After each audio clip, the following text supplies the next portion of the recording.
start again. Hey, this happened, I gotta speak on my phone. and, Okay.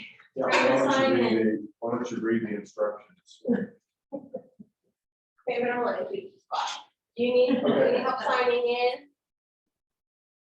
Do you need I help? have tried it. Okay, I'm over. you're getting it. Hi. What are we talking about? How to manage a successful contract, something like that. Managing a smooth transaction. You know, That is what we're. I you love got a it. Diana, so that, Really, Diana. Right. So I'll be teaching this class. I. I really should have her in here, to be honest, as my next speaker, because she handles our transactions. But I'm gonna leave it. I'll listen in. I'll listen in if I make her. So he started about the same time I did, and he called me one day. And he said, how do you switch some? What? Because he has a TC doing it, so he never did it. That's funny. Tyler got a contract this weekend and I called him and I was like, did you get no silence in this deal? He was like, no. I'm like, well, the MLS said you did. He's like, well, I'm just going to. I was like, no, there's a listing agent. So like I had to walk him back through how to like. I was like, I'm surprised that agent didn't call me. All right, I have a question for the coaching group. Can I ask one? Yeah, I'm gonna wait a few minutes. So what is one thing that each of us could do today that displays excellence and value?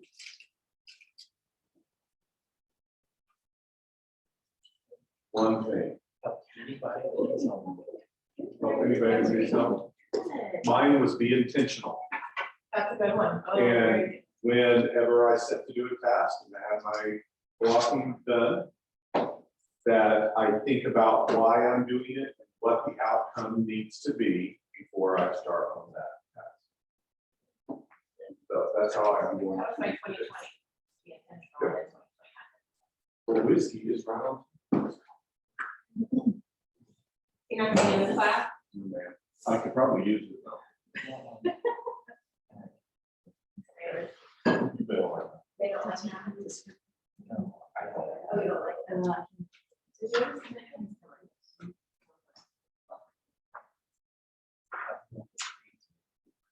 So the, I didn't see that.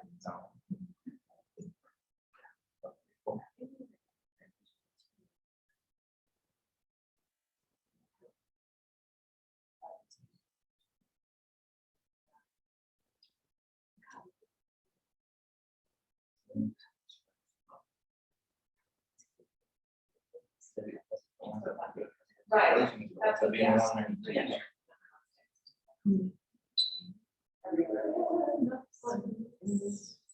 Take it out, Matt. Do that. This is a whole lot of record.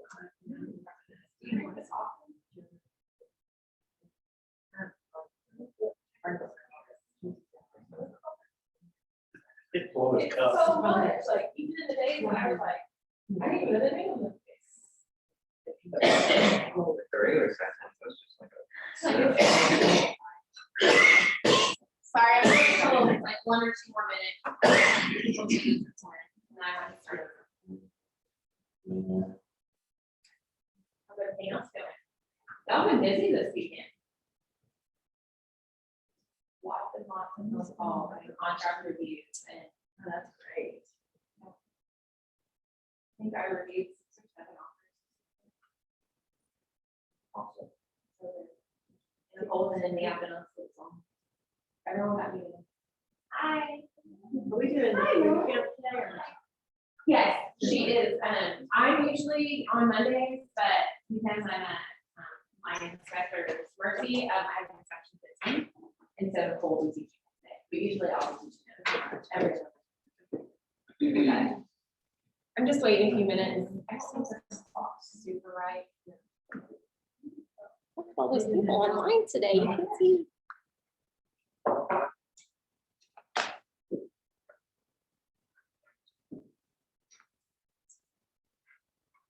Hello, people on Zoom. Hi,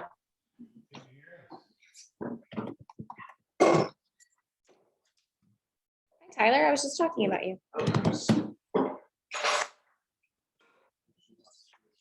I wasn't talking back. We're gonna start in just a few minutes. We have some people still coming in. She's like, he's not here, we can talk about it. That's not true. That's not true. She's like, "Kick me." This weekend, I guess. I've never had it. No. Today is my first day. Hi, I mean, hopefully that was good. I have some more. I'm vegan, I've been here. Hi, for- yeah, I was like, you look familiar. Okay, but are you still in the cooking program? Yeah, Okay. yeah, just trying to make it better habit, like, make it Yes. class. Okay, imagine this is your first. Yeah. Okay, and then you guys know each other, obviously. Yes, we're dating. Well, you can tell me something. Okay, well, welcome. Youth camp is right after this class, and that would probably be something that you're definitely want to be in. If there's anything in here that's been over, we usually cover that in the junior classes, and they're rotating classes, so there's 4 an hour. But you want to make sure that those are at the end. They're only an hour, but they're gonna go over like real basic stuff, and then this will be more like for we want you to be able to like, it only gets kind of like the boot camp. Is really good one. Okay, so you're welcome. If you have questions, let me know. Okay, I think I get.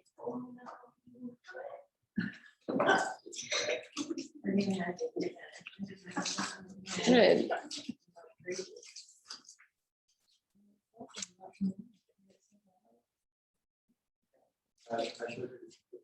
Everyone online, sign in, por favor. I don't know if you can see it. I'm sure you can, hopefully. The door locked. Yeah, I didn't. Bryce, Jamal, Kevin, FYI, Zoom for this class is going away. Just so you guys know, starting in July, we will record them. You can go back and watch them, but we're not gonna offer them on Zoom anymore. We really need you guys to be in class. I announced that last week, so I just want to let you guys know that. If you like to be on Zoom, I know it's super convenient, but it's really difficult to be in front of the computer. I can't see half the room and be like engaging with you guys. And then we've talked to ALC and some other people. We just decided like to sell real estate, you really got to be in front of someone, not necessarily on Zoom all the time. So we're going to record them. So if you can't come to class, you can go back and watch the recording. But it will not be live on Zoom. It's kind of hard to manage the both. And we feel like we're not giving it all to people here. You guys did, so I was bragging on a lot of you guys before you got here. You guys did really, really good this weekend. We had tons of contract reviews, tons of questions. I think I personally reviewed like 6 or 7 offers. I know that we for sure got 4 under contract. So that's amazing. You guys are really working. Tyler got his first listing under contract. So anyways. Anybody have anything that happened this weekend you want to discuss, ask questions before we move right on in?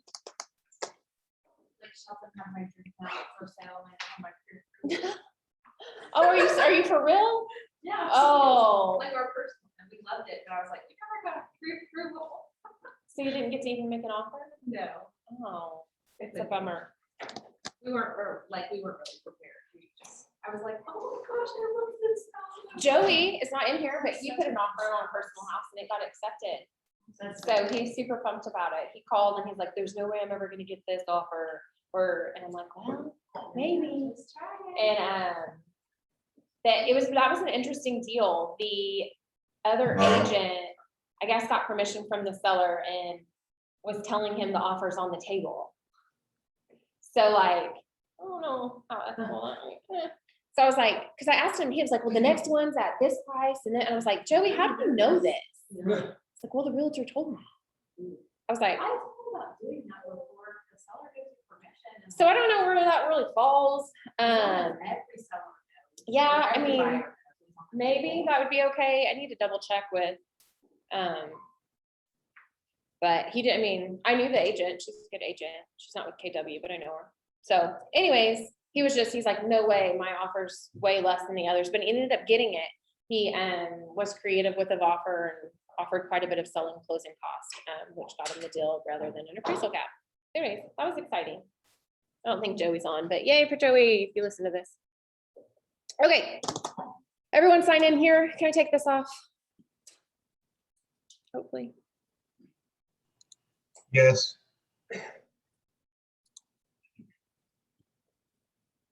I don't know if this is the right thing I'm gonna share, but can you guys see that?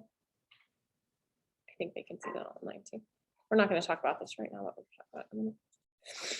Okay, today we're gonna go over managing a smooth transaction, what that looks like, the things that maybe you don't know that you can ask for, what you can't ask for. I can't see half of you guys. This drives me nuts. Maybe this worker does. Okay. So you're under contract, super excited, and it's not what do you next, it's what now? Like, what's the best thing to do to make the best communications for all parties? And the main thing that I'm going to stress throughout this whole class is communication.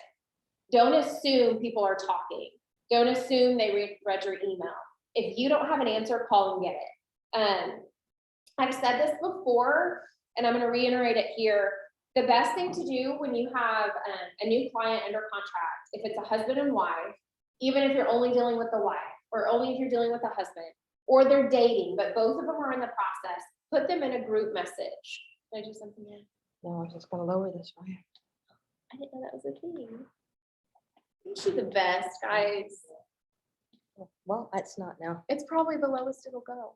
I think it might be. It's okay. I get it. I'll stand over here. Sorry. That's okay. They can't even see me on this. It's okay. The really best thing that you can do, is put them in a group text message. Husband and wife, I do it all the time. And maybe the wife is the only one responding, but I know the husband's seeing the messages. But that communication from the very beginning, I usually do that before I even start showing them houses. But even if you started at this point, it's very, very important.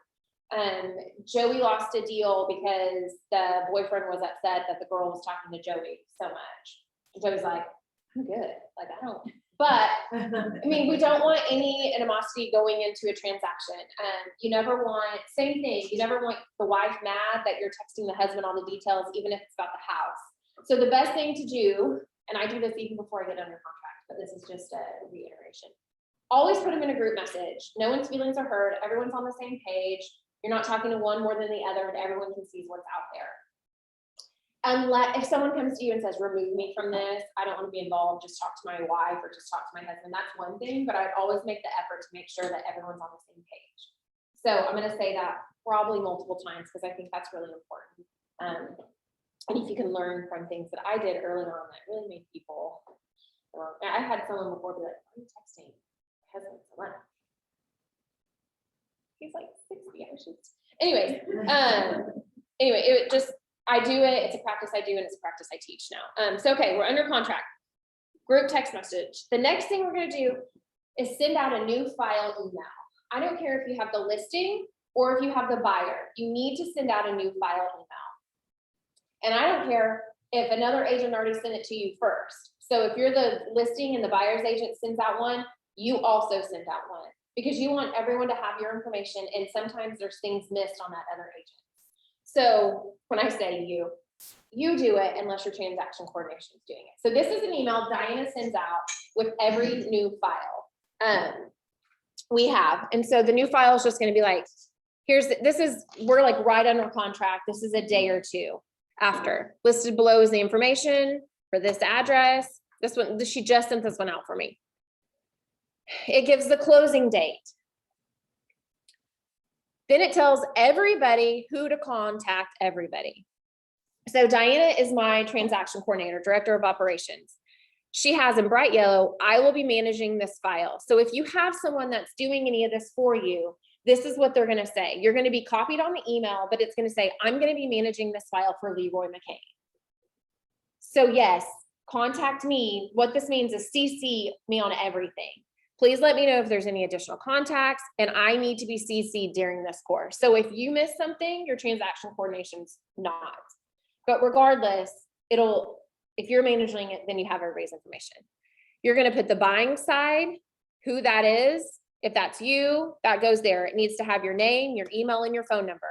So anybody can go back and reference this, the lender, the title, everybody.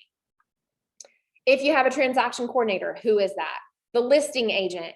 If you're the listing agent, you're gonna put your information. If, in this one, I'm not the listing agent, so the listing agent's number's in there, her name, the company she works for, number, email. Title is in there, lender is in there. And this is something, so we always get, thank you so much. Really appreciate it. And they reference this, so they can just really, they can go in, put the address in, and then find all this. So if I'm in a hurry and I need to find out who title is because I'm driving, I can Google this address and I'll pull up the email and I can see everybody involved. This is another really, really good thing for pertinent information. So if, example, the seller is moving out of state and they're gonna leave early, and this is actually gonna be a mail out, you're gonna put that right underneath lender, asterisk, asterisk, asterisk, FYI, this is a seller mail out. That way lender knows, title knows that they're gonna have to send it out early, or this is a buyer mail out. That just happened to me last week, where the closing date is on the 30th for my buyers, or for my seller who's purchasing another home. And we get a phone call that said, oh, this is a buyer mail out, so we really can't fund to the 1st. Well, that doesn't work. Everyone, we need to fund on the 30th, the closing date. The 1st is not our closing date. Well, no one was told it was a buyer mail out, so the lender wasn't prepared, the title wasn't prepared. So this is just something that you would put in that email. Everyone knows from day one, there's 30 to 50 days left of this contract, but they know up front, and you can tell them, hey, it was back in your email. Also, if it's a dad and a daughter, not a husband and wife, because nowadays, not very many, I shouldn't say that. A lot of people don't necessarily have the same last name if they're purchasing a house or doing a transaction. So people just kind of assume that they're married, or they're not married, that they're boyfriend and girlfriend, that they're not. Anyways, you need to put in there, like, this is a dad and a daughter. And the reason why is because both of their spouses are gonna have to come to closing as well. So that lets title know ahead of time, you're gonna have to get other people's socials included if they're married. So I always put that in there. If a power of attorney, if they're not gonna be here, there's someone else is gonna be signing for them. Anything you know up front that's gonna be important information you wanna stick in this email, because everyone's getting this. And then you copy the lender, the title company, the listing agent on this email. It goes out to everybody. So when Diana sends these, I also get a copy of them. But if it was me sending them, obviously, I would have it already. So this is a very important email. I just kind of wanted to show you guys this. No matter who the title company is or who the lender is, this is pretty much the same format she uses on everything. She just changes some of the names. So you could create an email for that and then just plug in the things you wanted to plug in if you wanted something simple. So that's the very first thing I do, new file and email. Next thing is the deposit, earnest money, and receipt. Communicate on that, guys. Chicago Title has where you can, oh, Joey, I've been talking about you a lot. Congratulations on your new house. I know we've talked about a little bit on the earnest money. So yes, Keller Williams wants you to bring it here and deposit it here. There's tons of reasons why to do that. But you need to make sure that's in your purchase contract where it's going.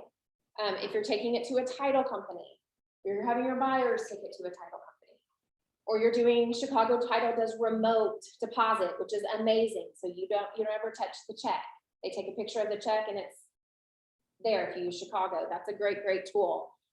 You can even call their rep and say, hey, I'm using remote deposit. Can you call this buyer? They'll walk it through, so you're not having to do that. But just communicate with them. That's something that goes in that text message to your buyer, or really it's just gonna be your buyer earnest money.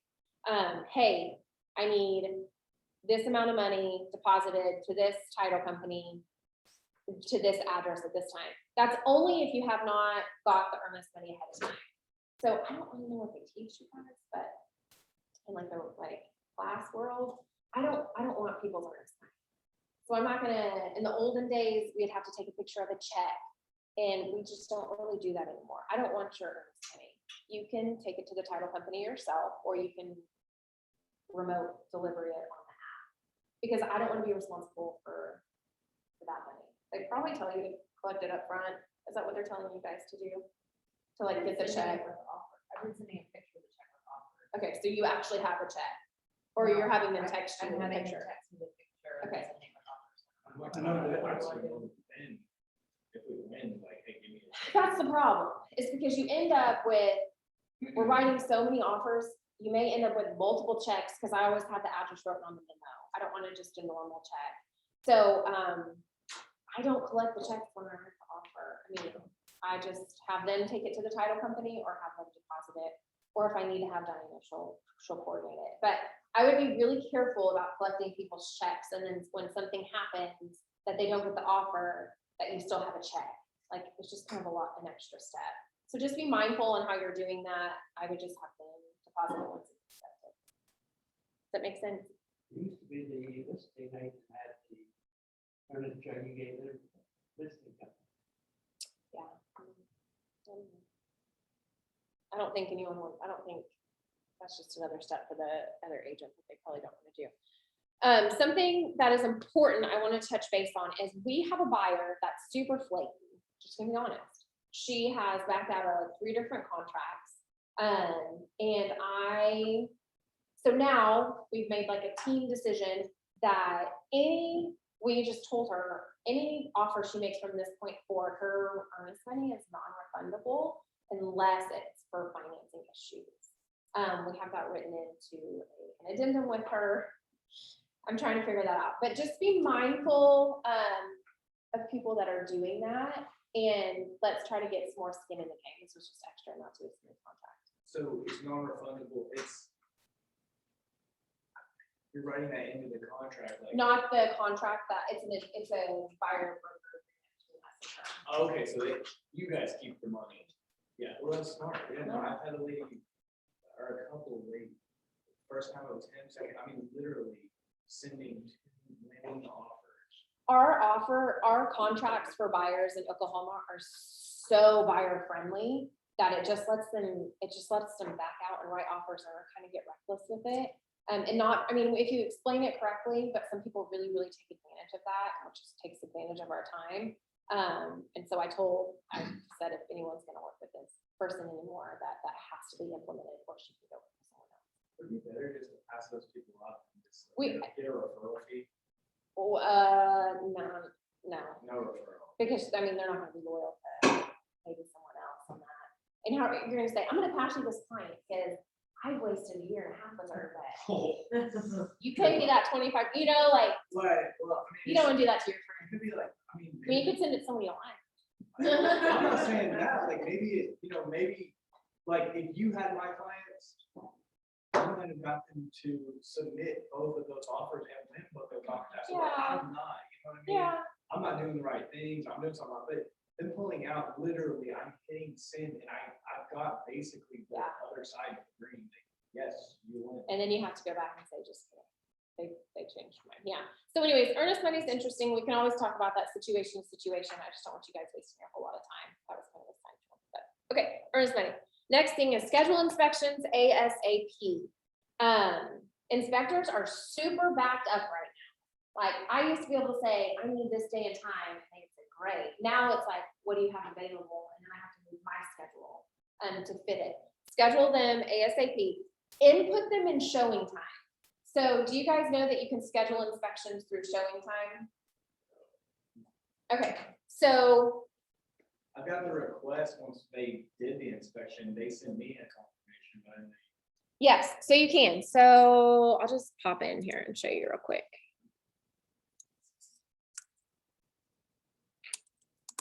Well, they're gonna watch me do this because it just auto populates on my computer. What's our website, our Matrix website? Come on. This is not right. I don't think it's OKC MLS. No. It's OKC NAR. Thanks. Okay, see what?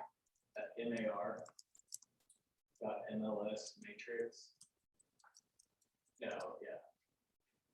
Matrix. Let's just see if it'll pop up. Anyways. This pops up on my computer, guys. I never even have to go to any of it. Okay, it's okay. Oakmar MLS matrix. Are you coming to help me? Yeah. She watches this and comes in. We just log in at MLS Yes. before you leave. And I also want to show you one more thing when you were talking about, I sent you this. Yeah. Where's your email?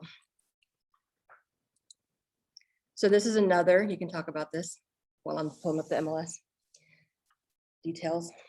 Oh, okay. Okay, that was actually, okay, yeah, I can. So this is also, so this is Diana sends this as a follow-up email. That's just so good. She sends the initial email that just says, here's everybody, but she knows Title's gonna request this, so she already has this prepared to go out because she's amazing. So Title is going to request this information.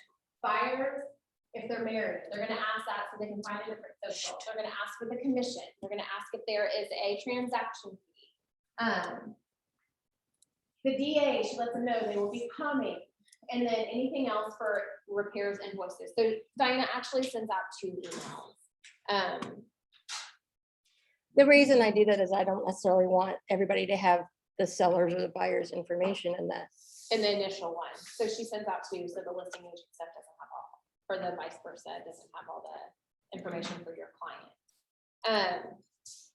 If you don't send that second email out immediately, Title's just gonna request that information and then you can send it at that point. But that does make it easier to go ahead and send it. If you have time.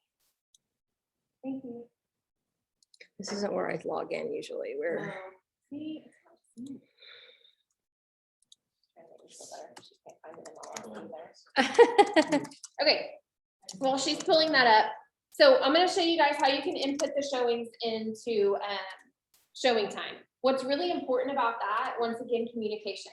So you know that if you requested it, the buyer has seen it because they've had to approve it and the other agent has seen it. I've shown up to too many inspections where they're like, well, we didn't know you were coming.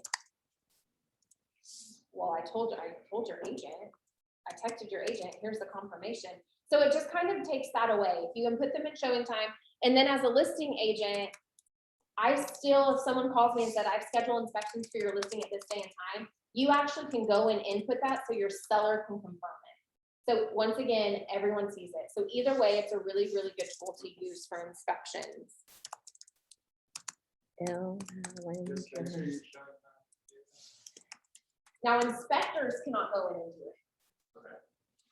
So we as agents have to go in. So when I and schedule it. received them, that was from the other agent, not from the inspector. Correct. They just coordinated, hey, what time can you do it? Correct. Yes, and the reason why is because inspectors aren't in our MLS.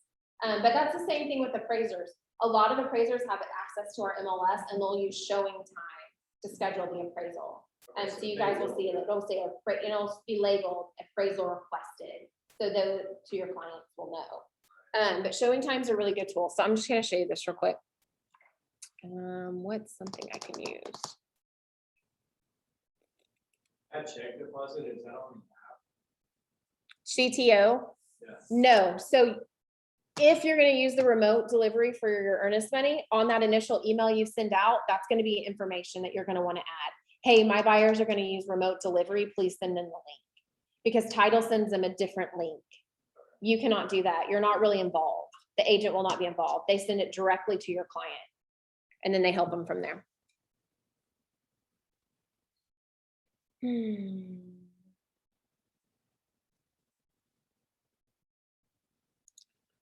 The pending listing that I can see right now.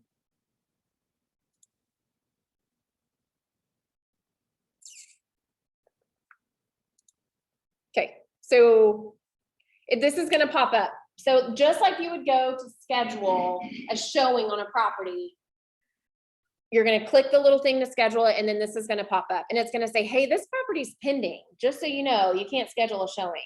It's gonna ask you, are you sure this is what you're wanting to do? Yes, I'm going to schedule an inspection, walkthrough, or appraisal. So then, this is, I'm just gonna say it's me doing it for purposes. So now it goes back to just like it's gonna show up. When do I wanna do it? I wanna do it today at 1. And then this is where you select appointment type. So you guys are used to selecting first showing, where it says first showing, second showing. But now you're gonna select inspection. And then you can come down here and change the time. So we're gonna start at 1, but we're not gonna be done till 3. And then you request appointment. Does that make sense? So this is actually, I pulled up one of my listings. So if they told me that inspections were gonna be from 1 to 3 today, I would go in here and I'll show you. Your inspector determines the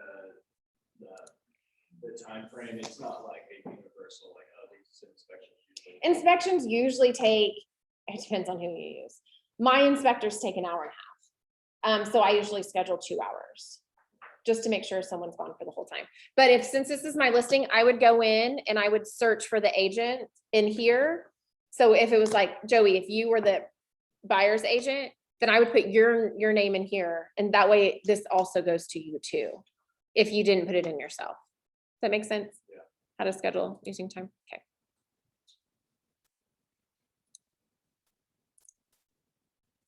Okay. But that's still going back to communication. Everyone's on the same page and when your inspections are gonna be, et cetera. Then you're going to call the lender or email the lender and you wanna know when the appraisal is due back. So this is something that a lot of agents don't know. But this is something that we do on every single file. We email them and say, hey, keep us updated on when the appraisal is ordered and when it is due back. And it may take the lender a week or 2 to tell you when the due date is. Sometimes with VA, they do not have due dates back. So they'll technically, it's supposed to be 10 days from when it's accepted. Just keep track of that. All conventional offers and FHA have due dates back. So if you have a listing and you're getting nervous because you haven't had the buyer's appraisal scheduled at all and you've got like a week left, this is where this comes into play. This won't be a problem because from day 2, you've been emailing the lender saying, when is the appraisal? Has it been ordered? And it also puts pressure on the lender. Sometimes I find that buyers don't want to pay for the appraisal until inspections are complete. And you can't do that right now because appraisals are taking so long. So you put the pressure on the lender, like when was this ordered? When is it going to be ordered? And then they have to provide you with that information. That's a really good thing to have. And then that way you're not waiting a week before closing and it has to be ordered, which happens, which I'm dealing with. And I have a deal that was a 30-day close, supposed to close May 21st. The appraiser could not, it's supposed to close June 21st. Appraiser can't even get out there until the 30th. So it's taking the appraiser 40 days on an FHA just to get out there, and it won't be back till July 7th. So like they're pushing our closing back almost a full month because we can't close till the 15th. And he's not even scheduled it yet. He's supposed to be out there in the 30th. So that's fun. But I wouldn't have known that if we weren't on it constantly. Diana wasn't on it constantly. The lender tried to order a second appraiser to get it out quicker. Didn't happen. So it's really something you want to be on. Next thing after we find out when the appraisal is due, just communication, talk to the lender. If you're not getting an email response from the lender, pick up the phone and call them. I have to say this a lot. And Diana's really great about emailing, but sometimes I'm really impatient. And if I need a question answered, I don't want to wait those days. Pick up the phone, just call the people. A lender will probably call you back, and if not, call them again. I would rather be annoying with information than not annoying and not know. Just helps in the past. So next we're gonna do repairs. You're either gonna get that TRR or you're gonna be submitting a TRR. It's on both sides. You guys really need to partner with vendors that are going to answer the phone when you call. Plumbers are gonna be the hardest people to find. And if you have one, hold on to them very, very tight and don't give any of them information because they get overworked and then they leave. And that's the main thing that we cannot find. But when you get it, help your people get estimates. If you have a listing and you get a TRR, just don't give them the list and say, good luck, let me know what you want to do. Because they're going to be overwhelmed. I just got a list of TRRs in this market with like 10 different things on it. It's a single girl. She has no idea. I have the contacts. It is more work for me. Would I rather than take care of it? Absolutely.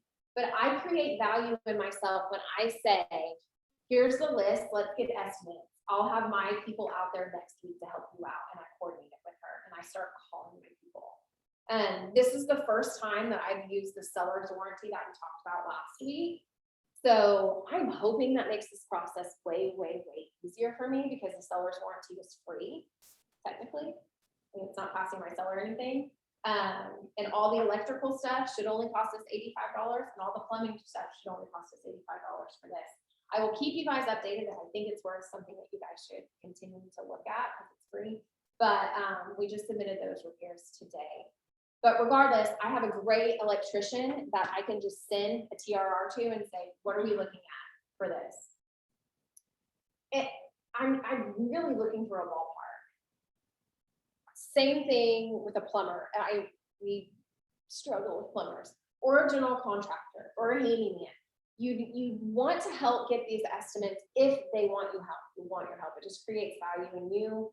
And I also do this after closing, where people post things on like Facebook, or, hey, I need a great landscaping guy. Does anybody know? I'll chime in. One, that puts me back in front of their minds, and two, I like to have that vendor contact list. So if you're slow and you don't have tons of business going on, go meet with go try to take a plumber some coffee, or, hey, can I run a Sonic drink by you? Or just create a relationship to where they're gonna wanna answer your phone call when they're super, super busy.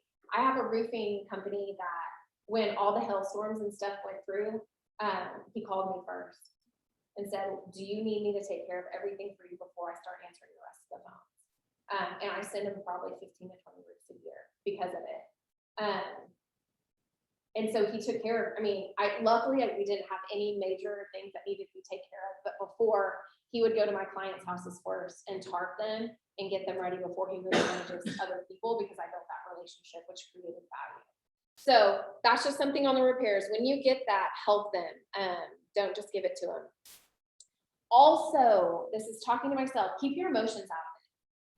This is a business transaction, and you are help mediating it. If you get a TRR and it's the most ridiculous thing you've ever seen, because they want you to screw in a light socket that you could have done, how annoying is that? Very annoying. It's so annoying. I get very annoyed when and I've had to teach myself that, because people can read my face really easily. That's a lot. And or they can hear my tone, and all of a sudden they're like, well, that's dumb. Why would we do that? And I'm like, yeah, that's so, I really keep your emotions out of it. I've had to learn to be like, well, let's get estimates and then we'll go from there. If it's something as easy as this, it's $5, we can take care of it. Try to keep your emotions out of that kind of thing, because if you go in and present it like, hey, we got this, I'm gonna get the estimates, we're gonna move forward, then they're gonna be a lot better space, and you're like, you're not gonna leave this crap TRR on the side. And you become friends with your clients, at least I do. And sometimes I over talk, and they don't need to know as many details about some things as possible. So just try to keep it as cool and calm as collected, even if you think it's ridiculous, because sometimes you're like, are you for real? But it's true. Yes. You want them to be happy. Yes, for sure. The next thing is when you're going to schedule closing. Ask your buyers or sellers, when is the most convenient time for you? Try to work with them on that. If they say, I don't care, then schedule it around your schedule, whatever works best. Something that I have found is most of my sellers don't want to be at closing. They would rather pre-sign. So that's a thing. Probably 5 days before closing, you can call your sellers and say, hey, do you want to go pre-sign? It'll take you 15 minutes. You can tell me what time you want to be there at the title company, and you can give them a check, they'll wire your funds the actual day of closing, and you don't have to be there. Most of the time, my sellers are packing and moving, and the day of closing, they have to be out of the house. They don't want to show up to a title company exhausted or with a truck full of stuff, or it just makes it a lot easier. So offer that to your sellers. Do you guys want to pre-sign? Then it makes the actual closing faster as well. And your sellers aren't sitting there for an hour and a half to get on the buyer, waiting for a closing that they could have taken care of in 2 minutes. So only sellers can do that, or buyers can also. So buyers cannot pre-sign. Buyers can remotely sign. They can do buyer mail out packets. Because buyer doesn't have to have the wet signature, right? So they can do something, like they can do. Seller. sign for the buyer, The buyer has to have the wet. wet signature, yes. So like with buyers, it's no, it's really up to the lender, but I haven't met a lender that is fine with the buyer pre-signing. It usually has to be all Oh, signed yeah. and But dated if the it's time of cash offer, closing. Yeah. Yeah, if it's a cash offer or something like that, you can probably work that out with the title company, but. But my sellers really like that, and most of the time they didn't even know it existed, like, oh, I can do that, yes. Then you show up at closing, you can show up 30 minutes late while the buyer's signing. You can sign whatever they need to for them, if it was one document left, and then they wire the money and you're good to go. I did not know that, we're still not appropriate my husband to sign it. And I was like, He can oh, pre-sign. I have to be there, yeah, he's gonna be really happy. So you can do it on their schedule, if they wanna go 4 or 5 days prior, that also is beneficial if you have sellers moving out of state. Have them go in and pre-sign all the documents before you move out of state. They can also sign an authorization. It's a one-time authorization for you to sign whatever else is needed at closing. So if they move out of state and they need to move 2 weeks before closing, great, they'll sign the authorization. You show up to closing and maybe you sign the settlement statement, which they've already seen because you've shown them for them, and then they wire the money when you're done. So sellers always don't have to be at closing to present that to them. And you do have to schedule it with the title company, but they're usually super flex on that. It's only a 15-minute deal. Just give them a heads up.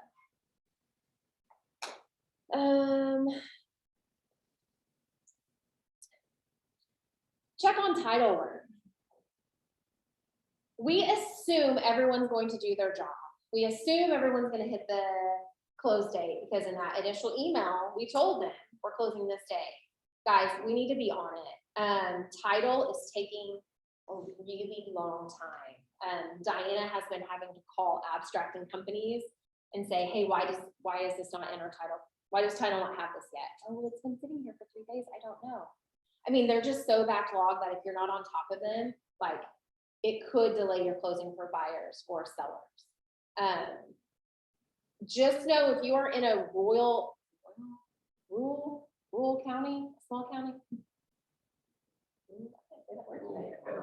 Thank you. You understand what I'm saying? Out in the sticks. What? Out in the If you're in the sticks. sticks, yeah, rural county, title work's gonna take longer. Quite a bit longer. So just be upfront when you're writing contracts. If you're in Grady County, you're probably gonna have a 45-day close. Canadian County should be up to date, but they're also taking a long time as well. You would think with all the people moving to Mustang Yukon that they would like get this system going, but they don't. So title work is taking a long time and you want to make sure that you're on it. I have a McLean County one that we just got the title commitment in on Friday and we close tomorrow. So luckily this is a lender that I worked with that said he would go ahead and issue everything without having anything. And he did, and luckily we got it in. But keep up on that. That's another thing, that's communication. Same thing with the lender. If title company's not responding to you, ask the lender to reach out to the title company. Hey, have you got the title commitment? Well, no. Well, why? Ask questions. Why do we not have this? Communication in this whole thing is how it's going to make smooth and easy transaction for everybody. I'd rather you way over communicate than under communicate. This is just kind of a note is like, you don't have to inform the buyer and seller of everything going on. So when I say that, the deal that just happened with the title work not being in, and it could on Thursday, I had the lender and the title both saying, I don't know what we're gonna do. We're gonna have to push this closing, which is tomorrow. And I knew if I told my sweet little seller, but I wasn't for sure, it was, well, if we get it in, we'll be able to close. But if I called her, she wasn't gonna sleep all weekend. It just was unneeded stress because I could have told her today, hey, title work still didn't come in. Or I could have told her last week. Instead, I managed it and we're closing on time. So I saved her stress. Same thing. If a lender calls you and says, oh, I don't know what's going on, this buyer's got something on his credit, we won't know for 3 or 4 days. I'm not gonna tell anybody until I know for sure. I had to learn that. I normally would call and be like, oh gosh, I just wanted to give you a heads up. And then I've stressed them out for sometimes no reason. So if it's little fires that you're not for sure gonna be big fires, I would just manage it calmly until you needed to actually deliver an information. And that's really from learning, because I get really emotional. I know I keep saying like, don't get emotional, but I do. And so I always have to reel myself in, and I've talked to a lot of coaching agents that will call me and I'm like, calm down. The first thing you need to do is calm down. We've got to take your emotion out of it, because you cannot verbalize or work through this with how hyped you are right now. And that usually helps to take their emotion out of it. Jessica's not in here. I don't know if she's on here. Jess, remember when I'm we had that listening. conversation? I was super upset. I was thinking about that as We soon can as you hear started you. saying I'm sure you're that. saying lovely things about me. Yeah, the audio never. Oh, that's such a bummer. We can't hear you. Love you though. Mm. Okay. Someone leave the Oh. Okay. I know. She can't hear us. Juneteenth almost threw a wrench in the works Yeah. last week for my scheduled Monday closing. Yep. They weren't sure if they were gonna be able to close or not, and then Dominic at Cornerstone, they did some more research, so yeah, we're not going to count Saturday as a holiday. So Yeah. we were able to still close. on It's good. Did you tell your people? Yeah, it's my son, he was living with me. You didn't freak your son out? I talked him off the ball. See? yes. But if that hadn't have been your son, they could have been mad at you. Like, because that typically we are who people get mad at if things are delayed. They don't understand that it's out of our control. And so, and we don't want anyone mad at us. So let's not make anybody mad until we absolutely have to, kind of thing. But I have found that communicating issues that weren't necessarily needed to be communicated they've been like, this is the most stressful transaction I've ever had. Did you know? How did you know? Are you watching? This just needs to be turned on. It goes Oh, off. you're just making me, okay. That's like the third time Diana's walked in twice to help me do something, and I'm like. Oh, Jess, If it turns off. We good? yes, we can hear you. I wasn't sure if you were talking about me or Joey when you started that. I was talking about when you went to the title company and we didn't know if the buyer and seller were gonna show up, Mm-hmm. and we Yeah, had I to was take. the super, emotion out of super it. upset about it. Yeah, but you handled it, right? Yeah, after I calmed down, but it escalated a lot more than it needed to. Had I thought about being the most professional person in the room when it started, it may not have escalated as much as it did. No, but you did good and we got it worked out. We did. Okay, thanks. Sorry, I couldn't hear Yes, you for a ma'am. minute. So anyways, that's just another thing. And then kind of the last thing to wrap this up is if you have a transaction that hasn't gone smooth, you have sellers that are mad at buyers and buyers that are mad at sellers for whatever reason, and it happens more often than not. And usually it's because maybe you forgot to tell your seller that the refrigerator was in the contract, but it has to stay, and then they take it. And you're like, oh gosh, that was in the contract and you have to bring it back. And they're mad at you and then everyone else in the world because that happens. You can always communicate with title and say, hey, this is not an amicable transaction. The buyers should probably never see the sellers. The sellers should probably never, let's keep them in separate rooms. And they will do that. You need to just call the title company and say, hey, this isn't all lovey. We're not going to be hugging afterwards. We need to keep them separated as much as possible. So communicating is the key, and that has happened a lot. And sometimes I've called the title company before and says, I need separate rooms for me. I don't want to have to talk to that listing agent. If she even talks to me one more time, it will not be pretty. We need to be separated. And it's really to protect everybody, because we've been in situations where we've been at the title companies and people literally been fights. I luckily have not been in on that transaction, but we've watched it happen.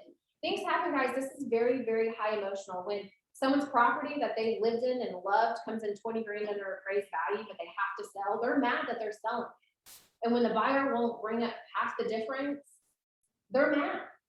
I mean, they really should be mad at the appraiser or whoever priced the property, but when that happens, they're mad at the buyer, and then it was like, well, I'm not even gonna. Then you show up to do the walkthrough and they haven't cleaned the property. But the seller can walk away if they can't, when the terms on the house. But sometimes if you're buying a house, you have to sell, like, they feel like they have to and they're backed into a corner. I cannot tell you guys how many times I've walked in a house to do a final walkthrough and it looks like trash. And I pick up the phone and I call and I'm like, oh, bummer, someone's gonna have to pay $250 for this house to be cleaned.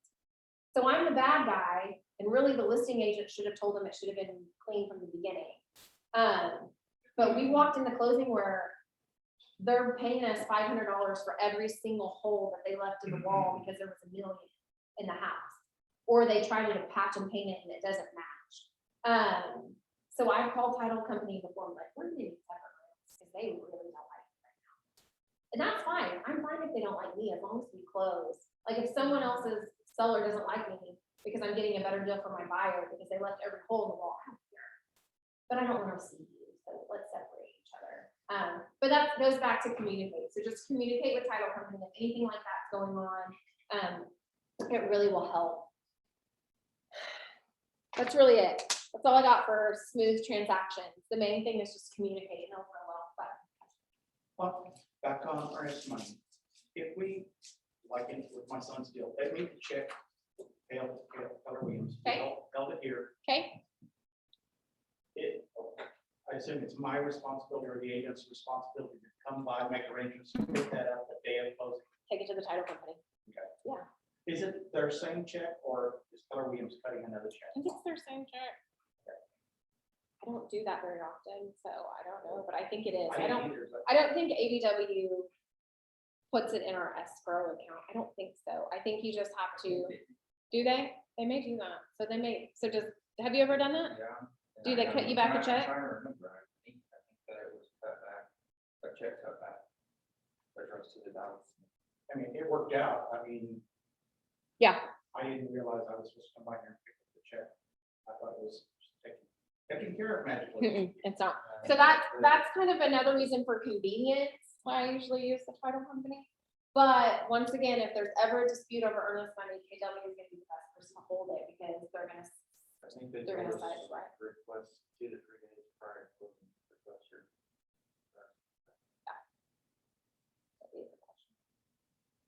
I should probably know that, but I don't do it, so, but I'll ask. I'm not even for I sure. don't know. Anybody else have any questions, comments? Hey, Leslie? Leslie, Yep. one more reminder, the importance of reviewing the settlement statement. Oh yeah, that's true too. That's good. So after the closings, all that good stuff, after they're all scheduled, you do want to make sure you review the settlement statement. You guys are gonna get a copy of that. That is very, very important to do. We have multiple eyes look at it. Diana looks at it and then I look at it. Something that is the most thing that's missed on the settlement statement is inspection invoices. So if you have had inspections that are gonna be paid at closing and somehow you forgot to send those to the title company because you've got to send those for them to add it, those are usually missed. And we have sent them to title multiple times and titles forgot to put them on there. So don't just assume that they're on there. What happens is the inspector doesn't get paid and that inspector is gonna be calling you. We've paid our own share of inspections when title, so that's something that we for sure look for, is if anything that's gonna be paid at closing, we wanna make sure it's there, because I know when you get the settlement statement, you're checking your commission. I mean, let's be real. We're checking our commission to make sure it's right. Also make sure everything else is on there.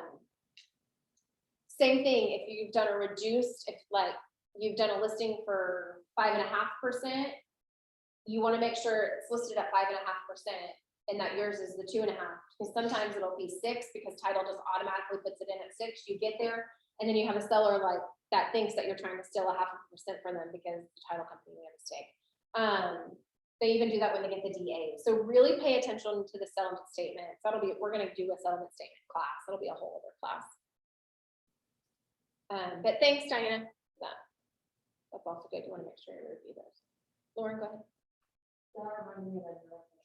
So I had a buyer, they got something called e-sign documents from the lender. And since they were called e-sign documents, she's like, do I sign these now? Why did they send these to me? And I was like, yeah, they're e-sign, which I should have done this. I should have pointed her back to the lender, but I was like, yeah, go ahead and sign them. And then I guess she asked the lender. The lender was like, don't sign those till closing.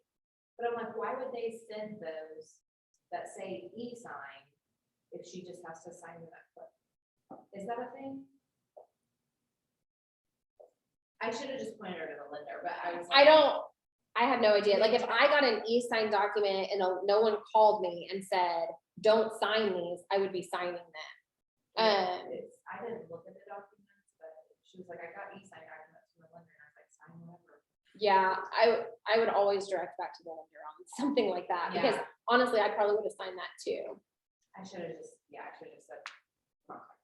Yeah.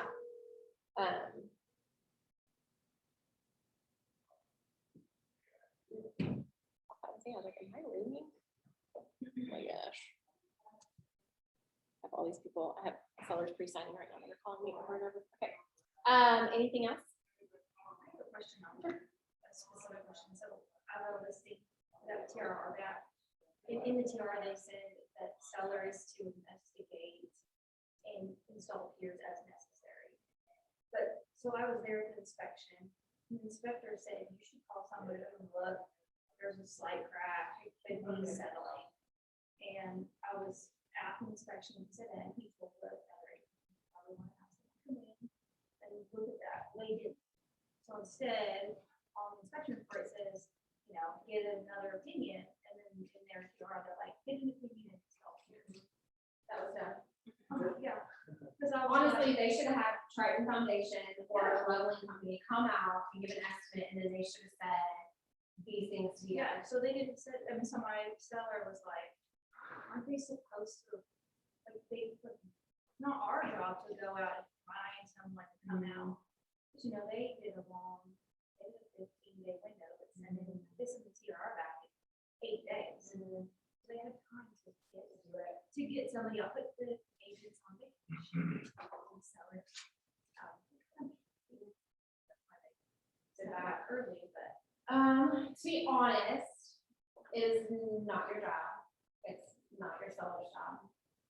But if you want to keep the transaction together, if it's something, for example, if it was like something that was in a charge, but like you can call Triton Foundation and it will come out for free. Yeah.